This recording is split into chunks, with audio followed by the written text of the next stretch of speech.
In today's episode, we talk about how you need a team of 20 people these days to build your social media.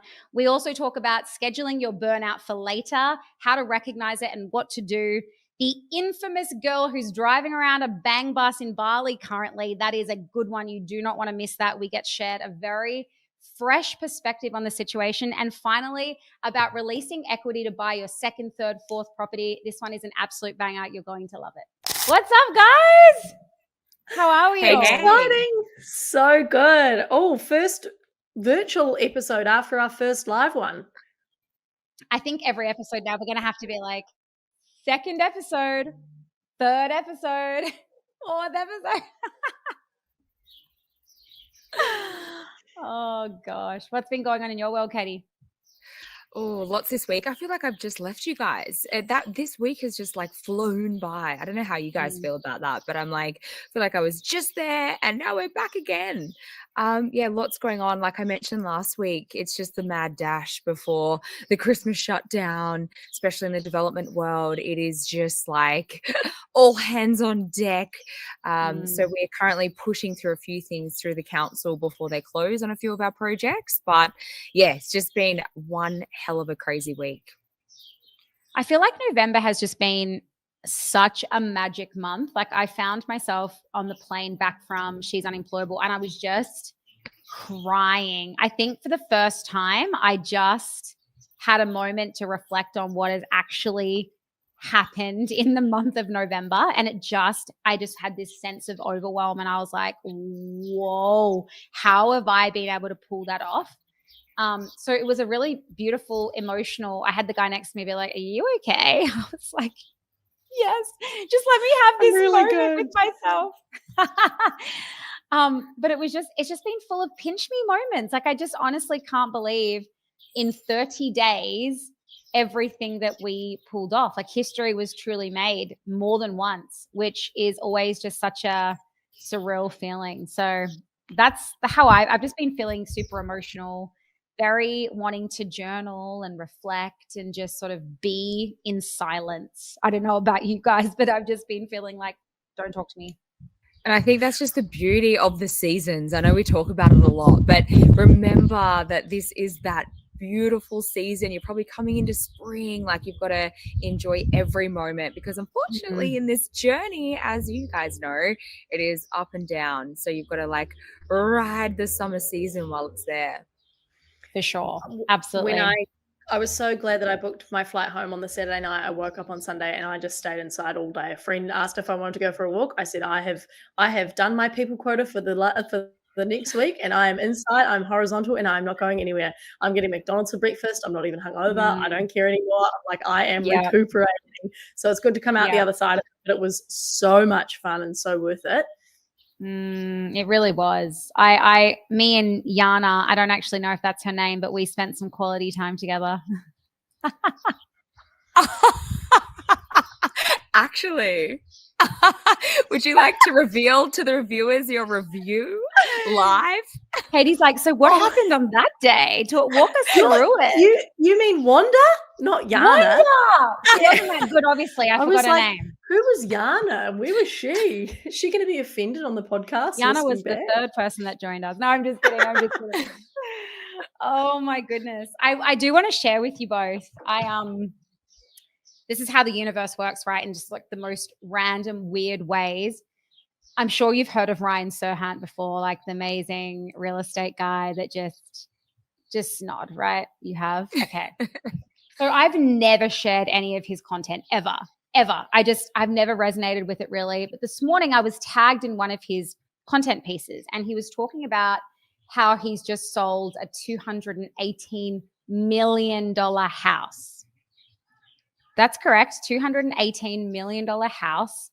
And he couldn't name the person, but it was to one of the grandfathers of AI. So whoever was on the forefront of that sold him this house. And as they were signing the dotted lines, I'm sure he's added some mayo to this story, but the guy has his book, Ryan Serhant's book, in his hands, reading it.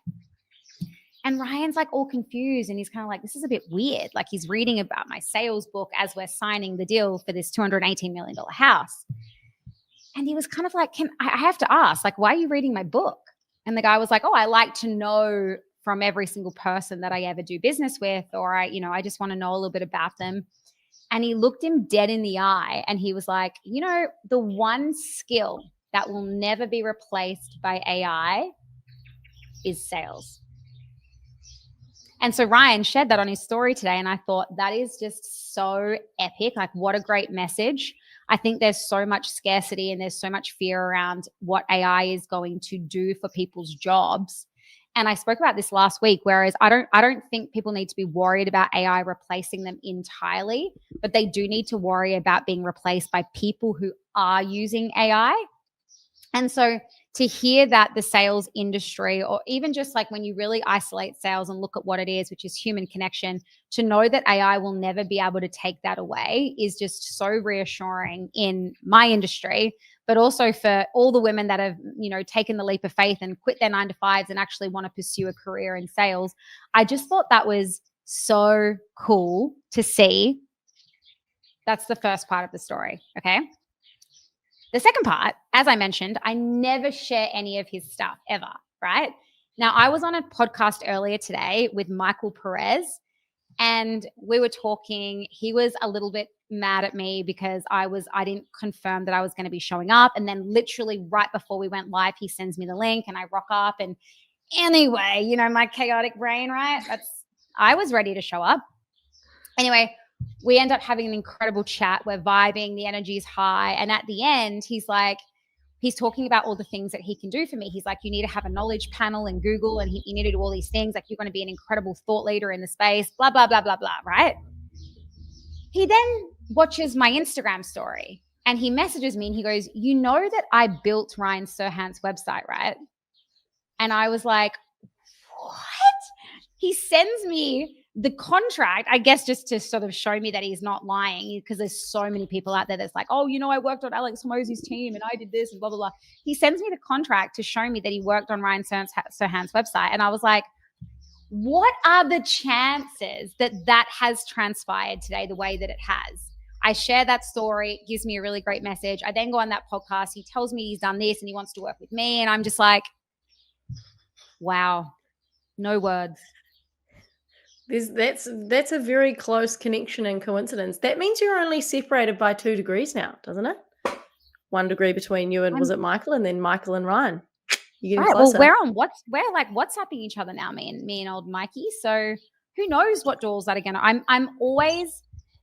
You always have those conversations with yourself. Like, this month has been so full on that I think I'm probably on the verge of a bit of a breakdown and just like, whoa, like I'm overstimulated. I've done so much talking. I'm like, I don't remember who I said what to. I don't remember the conversations that I had a second ago, let alone last week, last month. And I've been on almost 10 podcasts this month. So I was very close to just rescheduling this podcast today because I was like, oh, I just don't feel like I'm being my best self. This is a really great opportunity, a great platform where I can share my message and I can hopefully impact thousands of women who listen. And I was like, you know what, I might just push it out to next year. And I was this close to doing it. And then something in me was like, no, like, you need to show up today, bring your A game, and just, you've got this. Like, it's the last one before you can kind of just, sit back, have your breakdown if that's what needs to happen. And it just goes to show you, like, everything you want in this world is on the other side of a conversation. You just have to be willing to put yourself out there, even when you don't want to, even when every part of you is just like, oh my God, you just want to lock yourself up in a dark room. I wouldn't have had that conversation and made those connections and potentially have other connections made off the back of that unless I showed up today. So, and sometimes just saying yes, right? Like, there's so many instances where you're like, oh, I'm tired. My energy's just not ready for this. You say yes and you're like, thank God, like, I said yes. So I think it's just another showcase of that. I'm sure, Viv, you've had a few cases like that. It's like, you say yes and then the opportunity is like on the other door of it.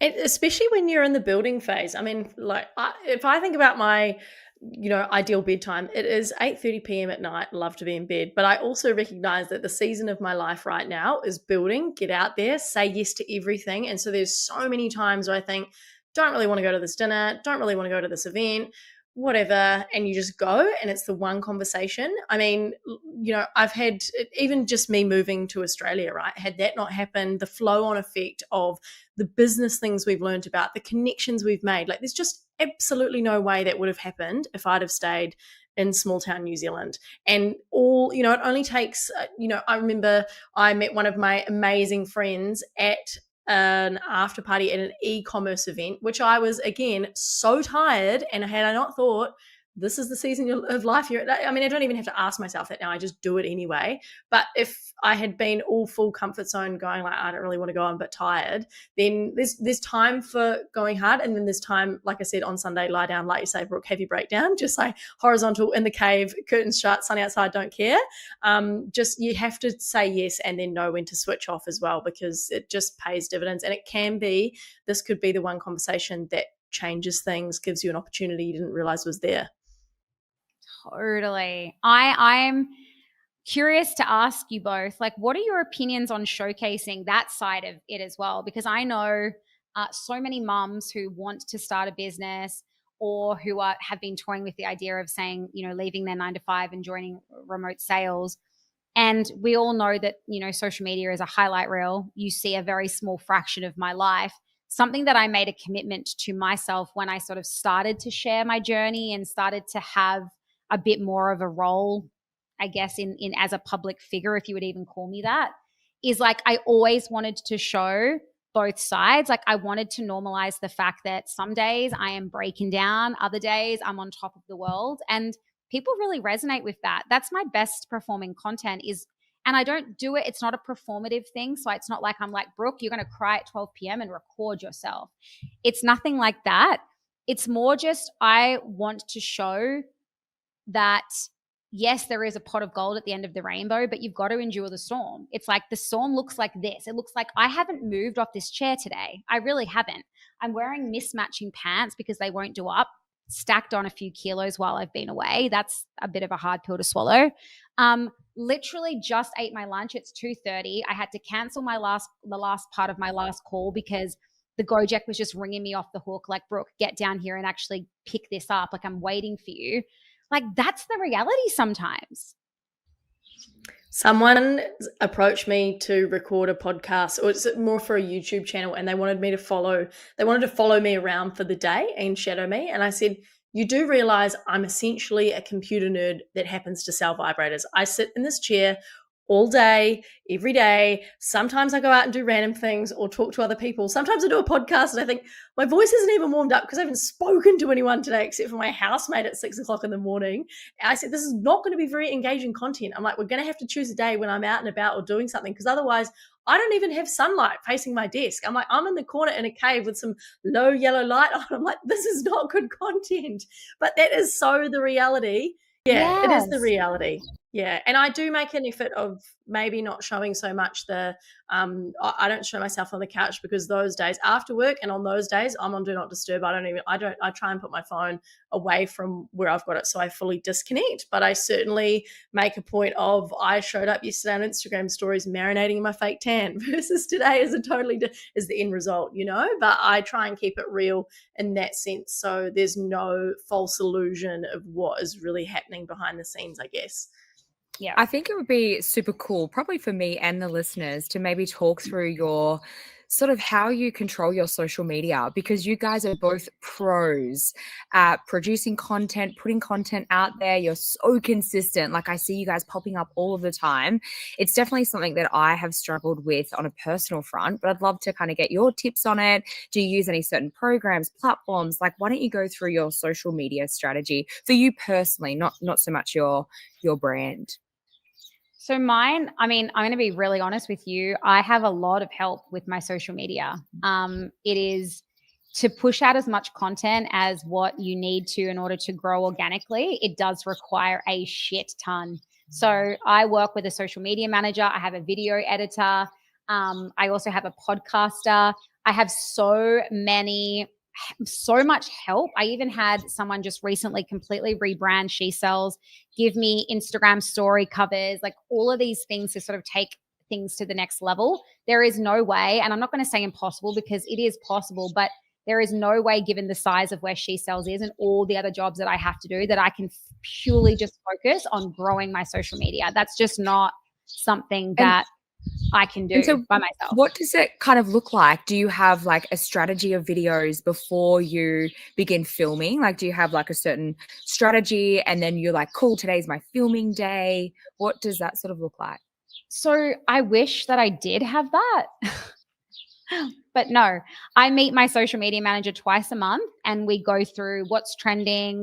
I have really good ideas. My execution can sometimes be poor. I don't know how to concisely fit what I'm trying to say into a message that can be quite polarizing. So I get some help on how to do that. But we basically meet twice a month and go through some of the content. The way that I show up on my stories is completely organic. If I just feel like picking up my phone and recording, I do that.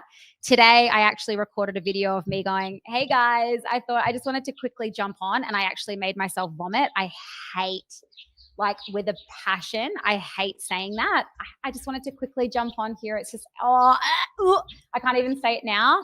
But I showed them me having a visceral response to me actually saying that. Like, I am just the realest of reals in my Instagram stories. So I keep my stories more transparent, very exposing, very me. And then my actual feed is more professional. So I actually have CTAs, which is call to actions on there. I'm giving out lead magnets, which is things like, the top 5 biggest mistakes that I see women run into in sales, or we're running a freedom sprint. So sometimes I'll be like, comment freedom if you want to join our free freedom sprint. That's more for the feed, but I want people to know me in my stories. What about you, Viv? Have you got a question, Katie? I'll pause.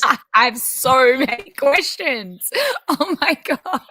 I'm going to take this as my learning today. One more question. So I got to get this right. You go to your social media manager twice a month. You come up with some content ideas. You go away and you film the ideas according to what you guys have discussed. You then send it to an editor to edit them for you. And then what program are you using to then bring it out into the world? So she uses a platform called Rella. And she basically plans all of the content prior, and then she sends it to me for approval. So I am very big on, I still need it to feel like me. So we have a rule. We don't use ChatGPT to write content at all. We use it to help generate ideas, but we still make sure that we are in the driver's seat in terms of like the message that's getting across. So I go through every single post. I make edits. I change a few things in terms of like the writing that's there, the actual caption, if it doesn't feel like it's me, or if I feel like it's portraying the wrong message. Because one thing that I want to stand by is I don't want anyone ever to come into She Sells and be like, you sold me the dream. That is like completely against my own morals and values. I want people to know this is hard and choose to do it anyway.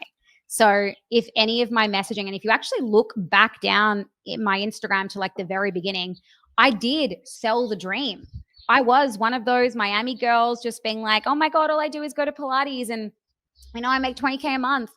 But it wasn't resonating with my audience because they were coming in. They were like, Brooke, this is not that. This is so much harder than what you're telling us. And I was like, yeah, but it can be that. And I'm like, no, there's just this like ickiness that I feel when I'm not being transparent about the process.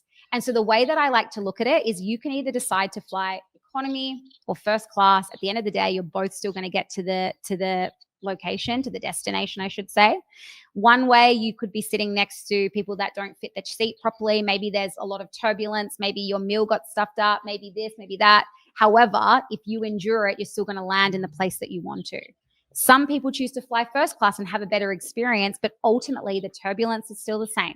They're still going to run into obstacles. So I just like to remind my audience that this is hard and there will be turbulence, but there is also a pot of gold and you will get to the destination you want to go. So I think that's important. That's like when I'm doing and designing my social media and my content, that is always how I want to be positioned and how I want my audience to Yeah. It's such a hard time, like when you are really going through it, you know, you're feeling emotional and vulnerable. I can only imagine then being like, oh my God, now let's film this. Like, you know, hats off to you for wanting to be authentic in that, because holy shit, if I'm in a hole crying on the ground, the last thing I'm like, oh, let's get this, which I think it's important to normalize it. So I think it would just be Totally. such a hard thing. I force myself to pick up my phone if I'm crying. And it's not to be like, give me sympathy, look at me, I'm crying. It's to be like, hey, this is normal. And sometimes I'll even often say, I don't want sympathy. You don't have to message me to check in. I'm completely fine. But today's been one of those days where I felt like a shit mum. All I've done is work literally all day. Oakland has been screaming out and crying for my attention, and I've been ignoring him. And that's the reality some days. So let's go on that ride. Come and get ready with me while I have the shittest day of my life. Like, that, unfortunately, is the life of a business owner. Yes, there's amazing days. Yes, I can take off time whenever I want, but ultimately it doesn't come without the risk, and it doesn't come without the shit. And that's what I want to show. I also think at the end of the day, Brooke, you are essentially selling your lifestyle, and the page is about you being the leader of that. So it is so important, like you say, that you're not sugarcoating it. So it is even more important for you to show both sides, so that you're not pulling the wool over anyone's eyes. Where that to me, that just screams like you're so clear on you talk about your own ethics, but that to me also says personal brand values, and the values of the entire business. Whereas there might be things on the flip side, yes, I could do when I was lying on the couch, but also if I think about our brand values, they're very around like fun, positivity, confidence in the bedroom. That's why I make an effort of showing like not always makeup all the time, showing what different things look like, because then that kind of comes back to the values as well. So I love hearing you speak, and then the pieces falling into my place around, that makes so much sense for your business. That's so on point and so good, because not everyone does that. Like, I'm sure you've got competitors where you just know that people walking into that course are going to get the shock of their life, because they don't realize that it's not all that it's cracked up to be on social media.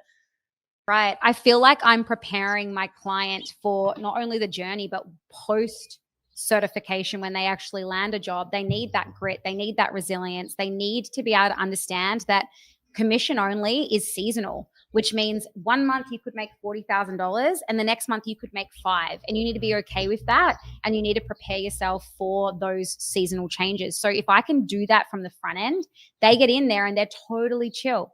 If the leads dry up 1 month, or they're not selling as much, or their cash collected is low, they're not freaking out. They're not running back to their 9 to 5. They're understanding that summer is coming, and it's probably going to be the next month where they can make another 50K, 40K, 30K, whatever it is. It doesn't actually matter. It's just understanding that entrepreneurship is like that, ebbs and flows. And so, talking about sort of social media, have you guys had any sort of DMs this week after the big live? I've had a few kind of interesting ones, but what about you guys? Well, we've been blocked from sending DMs this week. I actually just got the privileges back this morning. No. Don't know why. Why did it happen? I actually don't know why, but apparently we've broken some more rules. So we couldn't message anyone back for like 3 days. I was like, was it God. Wanda? Let's blame Wanda.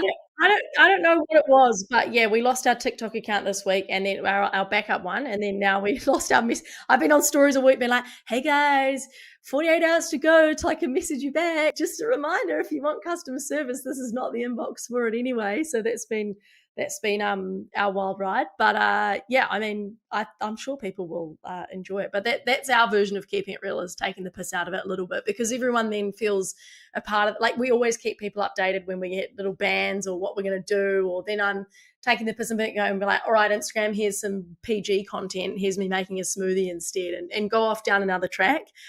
But then that becomes part of our brand too, to just have fun with it. And then everyone's invested in the journey of, wow, these platforms are not accepting of something that should be so normal. And it further makes people go, yeah, what's so bad about this? And just, it all comes back to those values, right?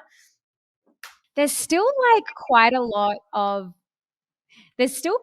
stigma around talking about sex and sex toys. And something that I think you do extremely well is you normalize that discussion. You know, you could even see in the audience when you were giving, like throwing out, I think someone actually caught a butt plug. I'm not even sure if I'm allowed to say that, but you know, someone caught and they were literally like nervous, like, oh my God, I got a butt plug. Like, what am I going to do with this? And you do such a great job in just normalizing those conversations and like exploring those things with your partner or not with the partner. It doesn't matter. It's, again, you're still authentic in your positioning and the way that you talk about the use of these products and like what to use them for and how to start conversations with your partner about wanting to use it together. So I think that's amazing. Well, I think the key for us has been if we lead the charge with humor and make a joke out of it, like that is so helpful for like shaking away the uncomfortable feelings. If we do things like confessions on a Sunday, then we know that people are watching that with their partners, getting ideas. That sparks the conversations for like, oh, what do you think about that? And then something that I was reminded of, because we're actually training I'm training someone at the moment for social media, and I've had to really pull things out of my head and be able to articulate them so I set her up for success. And one of the things I forgot about that we do is we actually try not to be sexy. I remember when we had someone at the radio station, they were like, can we please do, like, let's do some radio ads. We've done some demo ones for you. And the ads were along the lines of, hey, go and shop at Girls Get After. And I was like, oh, yuck. I'm like, we need to be the opposite of that. I'm like, that is what people freak out about. That is what people do not identify with. We need to be the skincare of sex toys to make that be like, oh, it's not really a big deal. This is just, I'll pick that up off the retail shelf, you know, not something that feels so crazy. So I think the more that we normalize it, like you say, but do it in a way that it is not sexual. There's plenty of people doing that already. Sex shops have got that down pat, or, you know, the branding and whatever. Ours is just the opposite, because that's what people will open the door. It's relatable. I absolutely. Do you both remember? I think the magazine was called Dolly or Girlfriend, and there was a sealed section in there that I remember as a child. Well, I wasn't like a preteen. I used to go into the shops and rip the page and read them like sneaky. I feel like we've grown up just being taught to, like, for sex to have that stigma around it. I mean, like, it all forms your perception of the world and your reality, right? So for a lot of women, that was never spoken about. That was never, in fact, it was sealed, like it was a secret, like you had to be sneaky. And so like that definitely informs like people's, I guess, the stereotypes that they hold or the beliefs that they hold around pleasure for women. It's just crazy. And you've also, I have actually never thought about it that way, but you're so right. It was literally hidden. It was literally sealed away. Like it's supposed to be something naughty. Yep. And on top of that, if you think about and I'm not going to derail this conversation to talk about sex ed, but if you do think about the conversations that were had growing up, maybe you had sex ed, you learned about puberty, you learned about, consent, anatomy, disease, those things, pleasure, never part of the conversation. Never. Maybe you learned about how guys had wet dreams. There's always been wanking jokes. There's always been like this undertone of like, it's happening, they're doing it. But unless you've had open conversations with your girlfriends, maybe you drink sometime and it comes out, or other than that, unless people are kind of watching porn, which is just entertainment, it's not actually realistic. It's not how people, a lot of people get pleasure and receive the best pleasure, then the conversation is just never had, and women are left thinking, am I broken? Is that why I can't come from penetration? It's like, well, actually only 18% of people can. So no, you've just been lied to. So the more that you can disarm people and just go, okay, give people permission to explore, then that's the first step. And that's all we try to do, just permission to explore, and you'll figure out the rest, because it all comes from good content. Right. The go ahead. I want to share a very personal story, because this is just exactly showcasing what you are saying right now. I would have been in my early 20s when I realized there was different types of vaginas.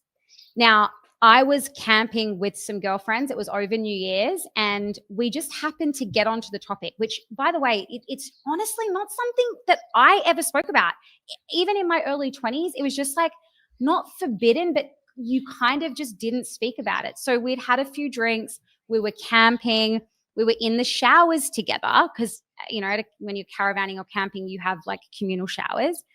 And it was the first time that we had, all of us, by the way, so that was me and two other girlfriends, realized that there are different types of vaginas. In fact, one of the girls actually was going to go to the doctors because she thought hers was abnormal. And that's what really, just as you were talking there, I was thinking, holy moly, it is such a conversation that is not spoken about, so much so that we can get in our own heads about, oh, ours isn't the way that it's supposed to look. Like, there must be something wrong with me. I better go get it checked out. So the fact that you are normalizing that and you're the opposite of doing it in a sexy way, I think that is just so, like, I take my hat off to you. Amazing. It needs to be had, those conversations. Unless the conversation is front-footed, labiaplasty at the moment is one of the most popular growing surgeries because people think there's something wrong with them. Talk to any beautician who's ever done bikini or Brazilian waxes, and they will say the amount of times they get asked, am I normal, is ridiculous. But it's 50-50 outie innie. It's only because people are watching porn, again, that they see these like porn star vulvas, and the reality is actually not that. So it's just, there's nothing wrong with porn in terms of it's just entertainment. The issue is that no one's having a conversation on the flip side to say it is only entertainment. This is not your Bible. That's not necessarily how you have to look, think, act, do, you know? All right. So here's a question then. Sorry, Katie. I really want to ask this off the back of it because we're seeing schoolies happen at the moment. There is a lot of hype, a lot of press around some adult entertainers sleeping with barely legal teens. And Viv, we very briefly chatted about this on the way to after the pod, and I thought, let's save this conversation because I'm very, very eager to hear your views. I know there is an adult entertainer in Bali currently with a bang bus. It's a blue truck that she had made in Bali, which is just wild to me because I'm like, do you understand Balinese culture at all? Like, okay. But I'm very keen to hear your view on this because there are, oh my goodness, I have read some just, I'm not going to say anything. I want to hear your view first.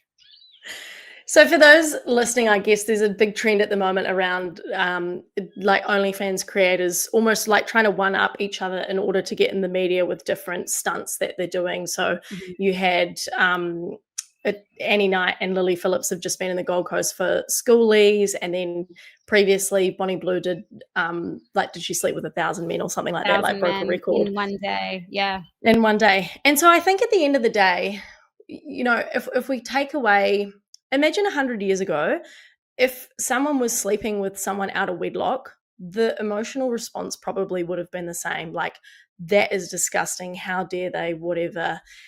I think yes, the headline barely legal is unfortunate and not good. It obviously gets clicks. At the end of the day, what is happening is adults partaking in consensual sex, and that's all I see. I also see some very smart girls leveraging people's emotions and getting under the skin of a lot of people. I think the part I find interesting and it's just a fact of society at the moment is that, okay, you look at the Bonnie Blue story and it's her and 1,000 men and all the stories are about her. What about the 1,000 men?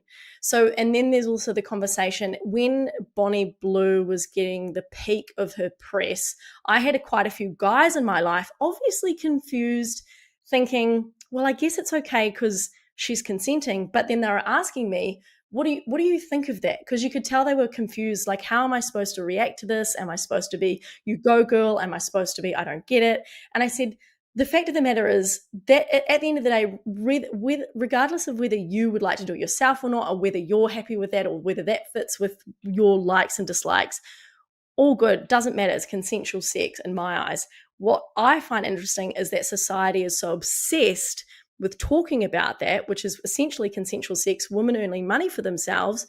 At the same time as Bonnie Blue was at the peak of her media, you had the story, and I'm going to butcher this name, did you hear the story about Giselle Pellicot?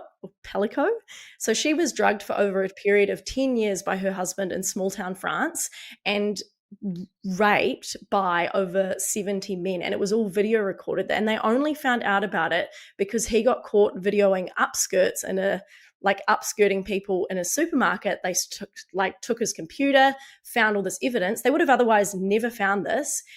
Came out that he'd been drugging her for over 10 years. She then waived her rights to anonymity throughout the whole trial so that the shame would be passed off to the perpetrators. So instead of her saying, as it often happens in assault cases and so on, I'm going to stay anonymous and therefore there's no press towards any of the perpetrators, she said, actually, nah, That's not my shame to have. Shame needs to change hands. There you go. All the men that they could identify, of which there were 50, they had names, pictures in the paper. They were from all different walks of life.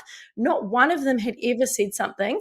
And so the fact that that is non-consensual sex, and that was, people were charged, and that is not right. It doesn't matter what way you look at that. That is not okay. That is not all good.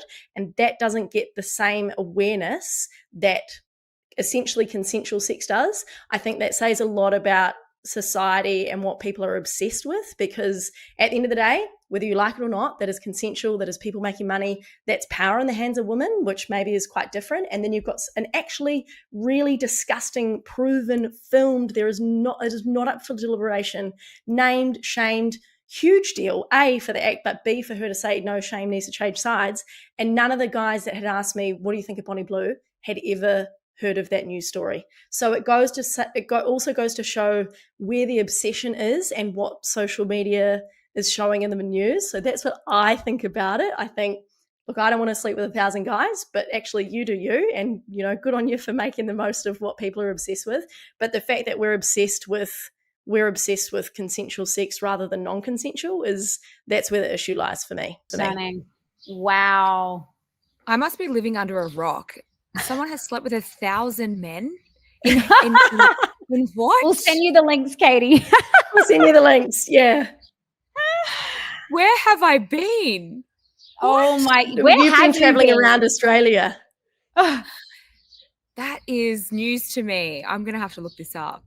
What's your views on it, Katie? I guess because you're hearing this for the first time, like before I share sort of my views, which I like, Viv, you've just kind of blown my mind a little bit. I haven't actually thought about it in that way. So thank you for actually sharing that perspective. I think so many women and men need to hear that message.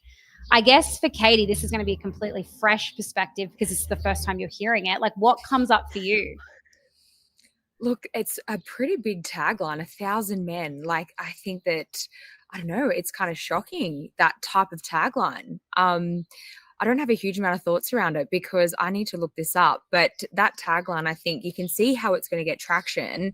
A woman sleeping with 1,000 men, like just that in general, I find that really confronting and actually quite scary.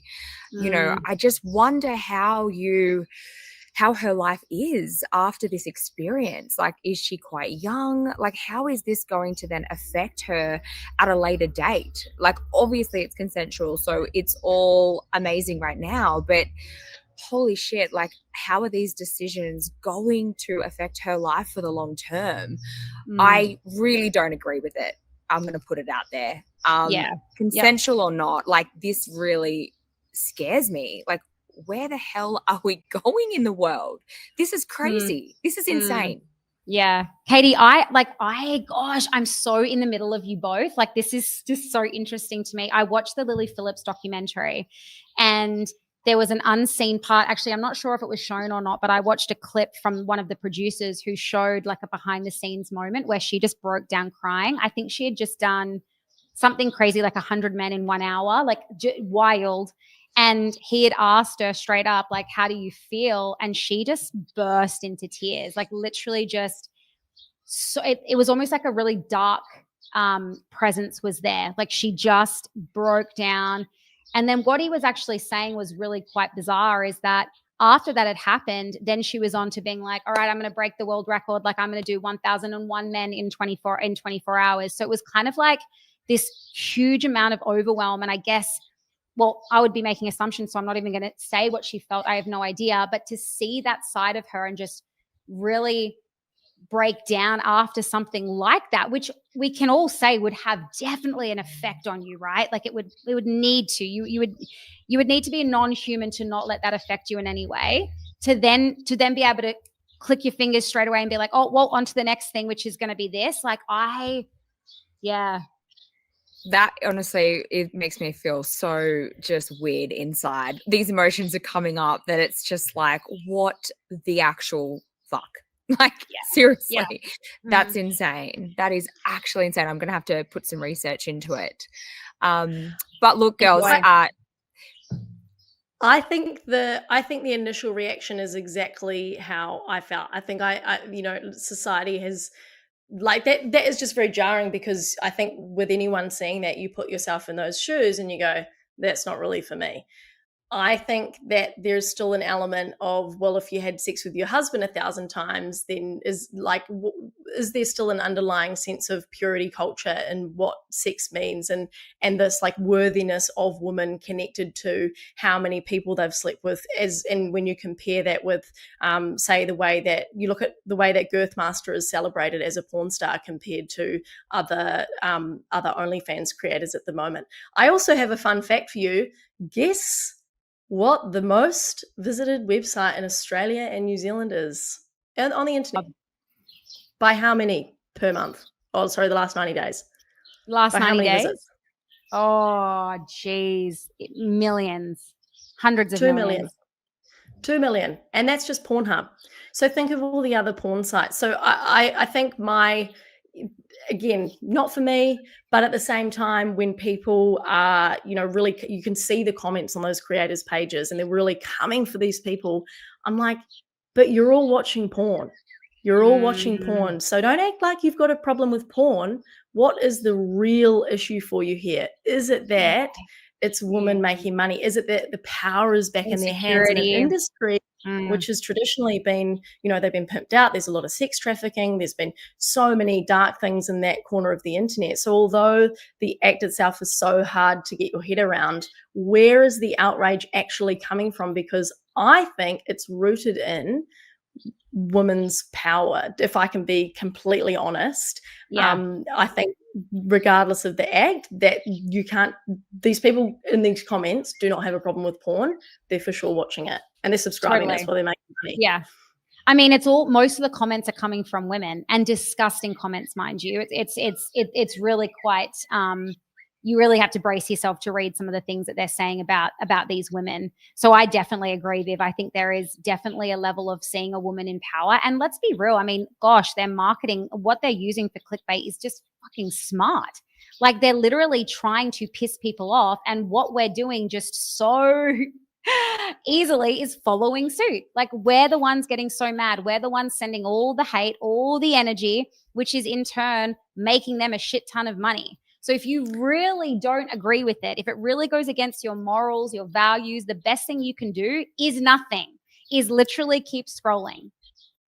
And I also would add that when this content is out there, this is very different to content that, what am I trying to say?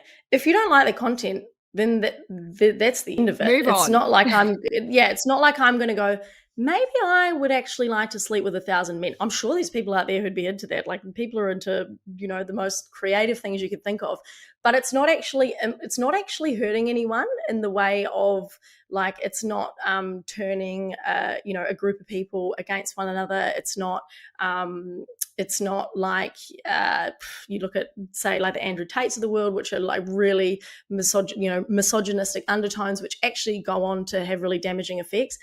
If girls don't want to sleep with 1,000 guys, then all good. It's not actually like, maybe, there's an argument for, well, it's there's a glamorization of being an OnlyFans creator and becoming, like, being on the platform, but it's always been there. This is just the first time it's been put in the power and back in the hands of women. Well, you've definitely given me some homework. I'm going to look into this because I feel like I've been living under a rock. You guys know so much about it. But I wanted to bring something up. So I was talking about getting DM'd. So this week I've had quite a few people kind of reach out about the property market and, like, how do I get into it? How do I get started? And it sort of got me reflecting, like, with property, there's so many different avenues and so many things to learn. And I think I sort of come down to, I guess, a strategy for us that we have really used in our property portfolio, which was kind of the I guess the advice or the language I was using to those reaching out, is just being able and having the ability to actually use your equity in your house. So a lot of people have their own home, or maybe they've got one investment. And for some people, they might not realize that when that property does increase in value, there is a difference. And although that's not cash in the bank unless you sell, you can actually release that equity out of your property. Now, one quick thing on that, it does need to be made sure that it's on a split loan. So a lot of banks will try to cross-collateralize the split when you split it out in the equity form. Don't do that. But if you imagine you've got a house, it rises in value, and on average it has been going up between 6 and 7% every single year, and that compounds on top. And so, when that does have that increase, you can then pull that out of that property into a split loan, you put it into another bank account, and then with that money, which is actually in the form of equity, you can then go to another bank and say, hey, bank, I've now got this deposit, and you can then use it as a deposit for your next purchase. And so again, this has kind of been one of our strategies in building our portfolio, because it's like, how the hell are you going to save enough cash for the next deposit? And I think people starting out in their journey are like, how the hell, I can't even save my first deposit from my house. How am I meant to then save more? And so when I found out about this, when we first started about 8 years ago, I'm like, mind blown. So you're telling me that I don't need to now, scrimp and save and save and save for the next deposit, for the next house. And just having that release in equity, making sure it's in a split loan and not cross-collateralized, and then using that for the deposit. And then you've got 2 houses, of course, if your serviceability allows, because you do need to have the service to be able to do this. But then you've got the 2 houses rising. Therefore, when they go up, hopefully that at least 6.5% for the year, you've then got the equity in both of those houses to then be able to release out, not cross-collateralized, into a separate loan to then kind of continue the journey. And I think that, for us, this has been a game changer, because there's no way we would have been able to continually save. You need at least a 20% deposit. Sometimes you can get away with 10%, but we use a 20% deposit for every single house that we've purchased. So I think just, it's probably been our best strategy, or the one that's helped us excel the most. And it kind of blew my mind when I first found out about it. Katie, can I ask? Oh yeah, Brooke and I are like, what? I'm like, I've written down some questions. Ask me about Bonnie Blue. I know it all, but property, no idea. So tell me, if you've already got a house, at what point are you supposed to how much are you supposed to know how much you need for the next one? Can you go and just talk to a broker or something and say, what's my position? Like, how do you plan the strategy for the next step? Do you buy something smaller, same size? Like, what does it look like? How do you know you're ready to get the second one? Yeah, so I think just looking at comparables. So you've got to kind of keep an eye on where your house is, what the market's doing, look at what other things have sold around the house that you own. And then you sort of get an idea, oh yes, like the market has increased. But as a rule of thumb, every at least 12 months, we're going to get the houses revalued so that we know, oh cool, it's risen this much. Is it worth going through all of the paperwork to then get the equity out? Rule of thumb, I would be getting it valued every 12 months, but in the accumulation phase, which is kind of the phase that we've been in, we've been just going fast. And so for us, we've been getting them revalued every 6 months. It doesn't cost anything to get it revalued. Your mortgage broker can organize it for you. And then at least cool, the house has increased this much. I know I've got that sort of amount of equity sitting there. Maybe I wait another 6 months so that I can then release it. Again, if your serviceability allows. But one little tip as well, if anyone is going through the process right now of getting a valuation done on your property in hope to get the equity to release it, if you're not happy with the result that you got from your first valuer, go and get another and get another and get another, because the valuation that you can get from 5 different valuers could be completely different. Like I'm talking, it could be $50,000 to $100,000 more or Wow. less. It's insane. So it is, although there's, they have their rules and their guidelines, it is definitely a personal opinion at the end of the day. And so there's been times where we've gone and got a property valued, not being 100% happy with the valuation. So we've gone to another and, it could have risen like 100,000. So it's kind of a game changer if you're needing that money out to then be able to buy another one. But just the thought of, not needing to save for your deposits for your future houses, it's a game changer. You mentioned something earlier that it's 10% usually to put down as a deposit, but you like to put down 20%. Why is that? Why do you go for the higher percentage? It's normally LMI, so lender's mortgage insurance. So there is an extra amount that you have to pay if you can only put 10% in, generally speaking. And, we've sort of had that 20% because we've been able to do equity releases. And so we've just always gone the 20% with our properties. But, I know with the first homeowners grant, they're down to, I think, in the 5%. There is the opportunity if you've only got the 10% to put in, but you do have to pay that insurance. So, if you've got the 20%, I think it's best to put that in. But of course, if you've only got the 10%, I'm like, get in the market straight away and pay the LMI. So something super interesting about LMI. Let me tell you. What is LMI? LMI. What is lender's mortgage insurance? I don't get it. Like, who's Bonnie Blue? I don't think we have that in New Zealand either. Tell me more. So it's like lender's mortgage insurance. So it's sort of like an insurance policy because you haven't got a full deposit in. You've only got 10%. So I don't know what the percentage exactly is, but there's a percentage that you have to pay to ensure that, you're not going to screw up the loan, basically. And so it's called LMI, lender's mortgage insurance. But one kind of thing that I sort of learned early on, I hope that it's still happening, is, and I didn't know this either, we've never used LMI.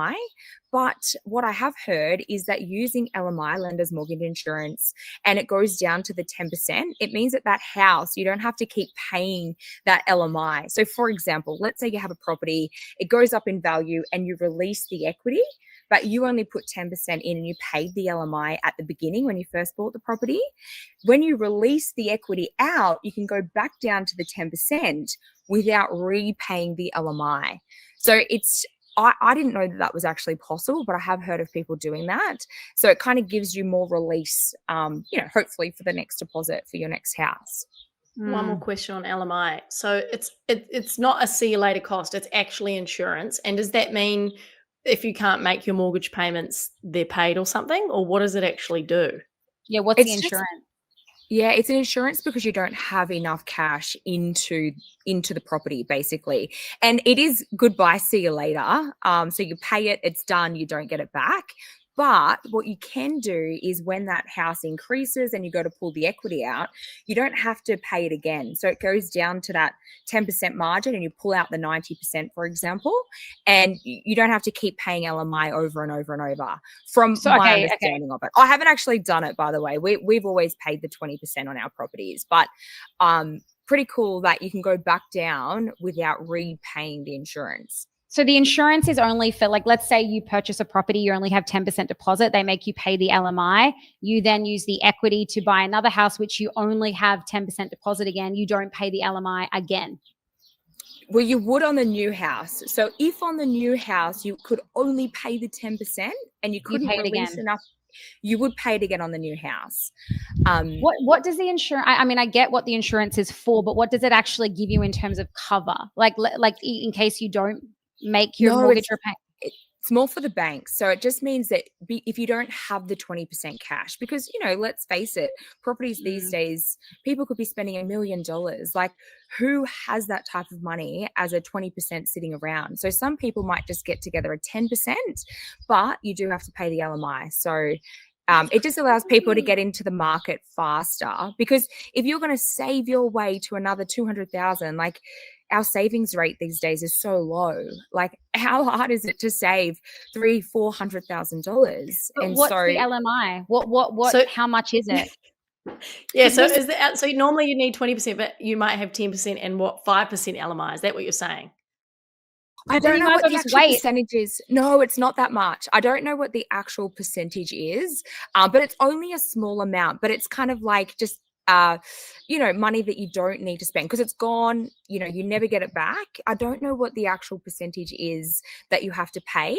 But if you get it to the 20%, you've got the 20% cash. You don't have to pay LMI at all. So like for us, it's also a bit safer as well. If you are saving up a 20% deposit and you've got that into the property, it is a little bit less risky because your repayments won't be as big each week. So, I always say, look, try and save up the 20% before purchasing because then, you've got enough buffer in the property and your repayments each week won't be, tipping you over the edge. Because it's all negatively geared these days. It's gone are the days now with this interest rate that they're neutrally geared. All properties are negatively geared, so you've got to have that shortfall every single week just to keep your property breathing. To then get the equity and the capital growth, you've got to have that sort of cash flow to keep it going. So it's a little bit tough at the moment. So where are Brooke and I supposed to start? We're supposed to do our 20% deposit and just pour money into these houses every week until we No, can we take out move some to Bali and we invest in property here. That's what we do. I'm like, that's a whole other business that'd be I don't sucked want up to pay by this LMI. house. It's just sitting there. You've- Can't make money out of but- that. That acronym is just annoying. LMI, like, ugh. No, I get But you've LMI got- now. I get that. I get that because it's shared Yeah. risk. So it's just essentially yeah. allowing you to pay the 10%. There'll be a certain percentage who can't pay their mortgages, they fold. But then I get that, but it's so annoying. I totally get it, but it's like if you have been able to save even 10% of $1 million property, like that's impressive. And then to have to pay more on top of that because it's not enough it seems crazy to me. Like I wouldn't, at this point, I'm not investing in property in Australia. But the good thing is, Viv, getting started, I don't believe you're in the property market yet. You've got like so many first home owners grants these days to help you get started. And although I don't fully agree with everything that they are doing, if you can get into a property with 5%, that then gets you started to hopefully build some of that equity up so that you can release it to go again. So, it has become more possible to get started. Yeah, that makes So sense. Interesting. So interesting. We're going to learn so much. I know. I'm going to go down and be like, Scott, I learned about LMI today. And I learned about the woman that has had sex with 1,000 men. Poor What? Katie, your world's been shaken up today. I apologize. You're about to check it all out. Thoughts and prayers. It's honestly like, I'm so glad we covered that topic because I've seriously been so torn as to where I sit with it. Like, it's obviously against my own internal values, but would I take the time to tear down another woman? I wouldn't. I actually wouldn't. I just keep scrolling, get on with my day. I don't let it bother me. But when you actually do this research, Katie, you will see the amount of women who will take time, a lot of time out of their day to make sure that this woman knows how disgusting she is. The problem that I have with it as well, Viv, just to circle back before we wrap things up, is I've seen a lot of TikToks, Instagram videos where you might see a wife or a daughter get on and be like, Bonnie Blue, you like fucked up my parents' marriage. Like my dad was in that line.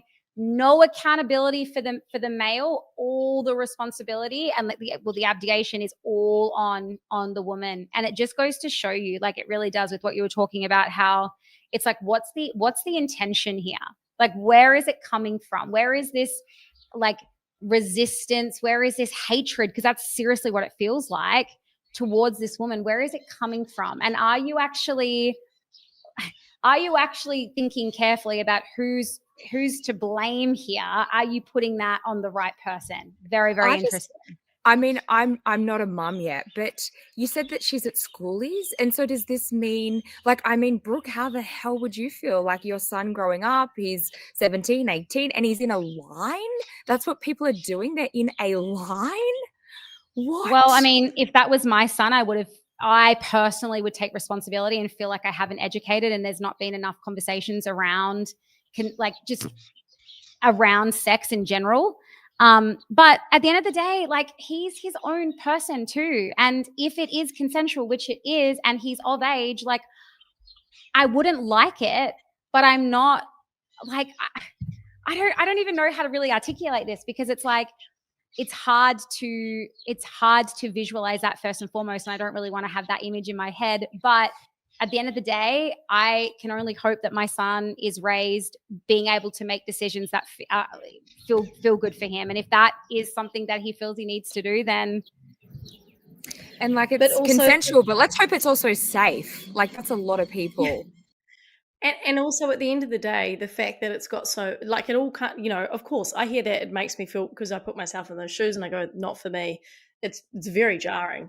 But it all comes back to, at the end of the day, why are we focused on it? Why are we focused on that when there are actually really atrocious stories out there that people should be outraged about, and they're not getting the same attention? Because all the while, regardless of what part of the spectrum you're on and how it makes you feel, it is essentially consensual. And why are you so obsessed with it? And why do those girls? Why are we focusing on that? And why do I talk to OnlyFans creators and they say, oh, it's really hard to collaborate with other, if they just want to collaborate with other Instagram influencers. And then I see Girthmaster on this, one of these, I saw him in a reel the other day with a really like family friendly, funny dad account. And I'm like, that is a really big, same porn star, same platform, but two very different perceptions because of their gender.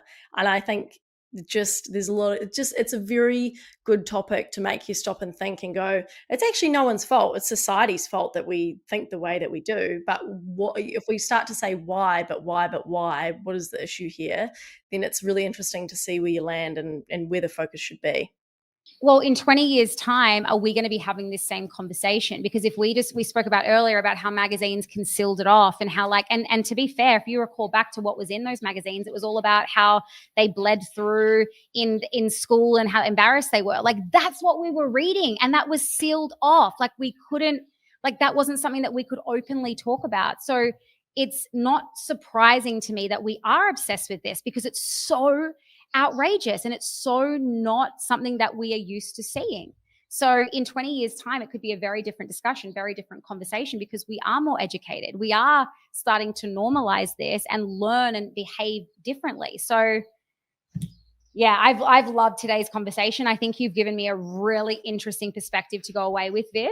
Very, very interesting. I'm actually going to go and talk to my husband about it, because he's like so anti it. Like, he couldn't believe what I was sharing with him about my views. I was like, I think they're being fucking smart. Like, really, they're just capitalizing on all the hate. Like, but of course he'll be anti, because that's what he gets served up in his social media feed. If you look over his shoulder and see what's being served up, go and look up Giselle Pellicot. That's so bad I can't say her name properly, but it's Pelicot.